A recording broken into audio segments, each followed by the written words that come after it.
नमस्कार मित्रों, संवाद डिजिटल में सबका स्वागत और मैं हूं पंकज। आज हम बात करने के लिए जा रहे हैं डब्ल्यूएचओ के द्वारा प्रत्येक 17 सितंबर को विश्व मरीज सुरक्षा दिवस मनाया जाता है। यह महत्वपूर्ण किस लिए है, तो हम बात करने जा रहे हैं वही कितना महत्वपूर्ण है। ये डब्ल्यूएचओ का ही आंकड़ा है, रिपोर्ट है, जिसके अनुसार 10 में से प्रत्येक 10 में से एक मरीज अस्पताल में इलाज के दौरान किसी न किसी नुकसान का वह शिकार हो जाता है। अब वह किस तरह का नुकसान है ना, नुकसान हम लोगों ने बहुत बार सुना होगा, न्यूज़पेपर में देखा होगा कि जब मरीज़ का ऑपरेशन हो रहा होता है तो उसके पेट में या जो ऑपरेशन वाले भाग में कैंची या कोई छोटा ना छोटा भाग कोई कभी-कभी कुछ छूट जाता है, जैसे कैंची या कोई भी किसी तरह का इंस्ट्रूमेंट हो गया, है ना? जो मरीज़ जिसके कारण क्या होता है, मरीज़ बहुत बार अपना जान गँवा देता है।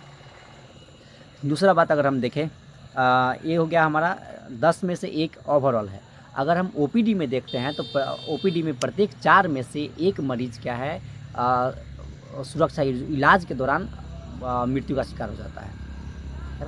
तो इसी संबंध में, इसी को लेके डब्ल्यूएचओ के द्वारा, विश्व स्वास्थ्य संगठन के द्वारा मरीज़ सुरक्षा दिवस 17 सितंबर को मनाया जाता है। अब हमने अभी जो बात की कि 10 में से 1 या और ओपीडी में 4 में से 1 जो मरीज़ का इलाज के दौरान उनका मृत्यु हो जाता है ना? बेहतर इलाज ना मिलने के कारण मृत्यु हो जाता है। वह उसके पीछे कारण है कि जो हमारे देश में या दुनिया भर में देखते हैं, अगर कुछ विकसित देश को छोड़ दें, दुनिया भर में जो विकासशील देश है या अविकसित देश है, अगर वहाँ पे हम लोग देखते हैं तो वहाँ पे होता क्या है कि वहाँ पे डॉक्टरों की संख्या बहुत कम है। जनसंख्या के अनुपात में डॉक्टरों का संख्या कम है, जिससे क्या होता है, डॉक्टरों पे लगातार दबाव बना रहता है इलाज करने का, मतलब बहुत कम समय में ज़्यादा पेशेंट को देखने का। दूसरा बात है कि डॉक्टर के बाद जो सबसे महत्वपूर्ण होता है नर्स। तो हम जानते हैं भारत जैसे विकासशील देश में नर्सों की संख्या में बहुत भारी कमी है।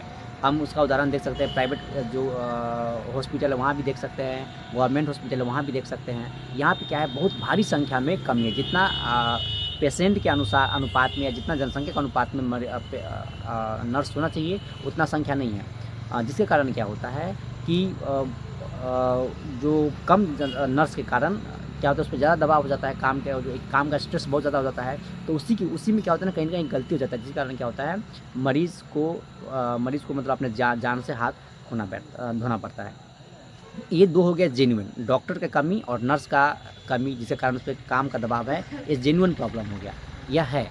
लेकिन और भी बहुत सारा कारण है। जैसे में क्या है कि हम जानते हैं कि भारत में जो बहुत से हॉस्पिटल है ओवर चार्ज करते हैं, है ना? तो ओवर चार्ज करने के कारण पेशेंट जो है सही समय पे निर्णय नहीं ले पाता है कि उसे इलाज करवाना है कि नहीं करवाना है, और जिसके कारण क्या होता है कि जो मरीज़ है वह मृत्यु का शिकार हो जाता है, मतलब मृत्यु को गले लगा लेता है ना?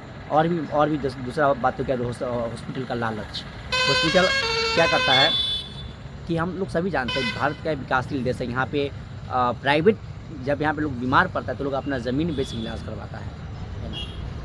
अब उसके दौरान भी उस दौरान भी जो बड़े-बड़े हॉस्पिटल उसका पेट नहीं भरता है पैसे से, तो लगातार टेस्ट पे टेस्ट, 2 दिन की जगह पे 4 दिन एडमिट करा लेना, और जिसके कारण क्या होता है, बहुत भारी मात्रा में उसे पैसे ऐंठता रहता है और गरीब परिवार होता है ना? और अंततः क्या होता है, जब इलाज में सुधार नहीं होता है तो उसे वापस लेना पड़ता है ना?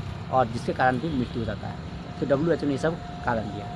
या जितने भी पेशेंट है ना, डॉक्टर है, हॉस्पिटल है, खासकर हॉस्पिटल और डॉक्टर को ये चीज़ ध्यान रखना पड़ेगा कि आपके लापरवाही के कारण क्या हो रहा है, बहुत से जिसे मृत्यु प्राप्त नहीं करना था, जिसे जिंदा रहना था, है ना, सिर्फ़ और सिर्फ डॉक्टर और नर्सों के लापरवाही के कारण और उनके लालच, हॉस्पिटल के लालच के कारण मृत्यु हो रहा है ना? फिलहाल इसमें इतना ही।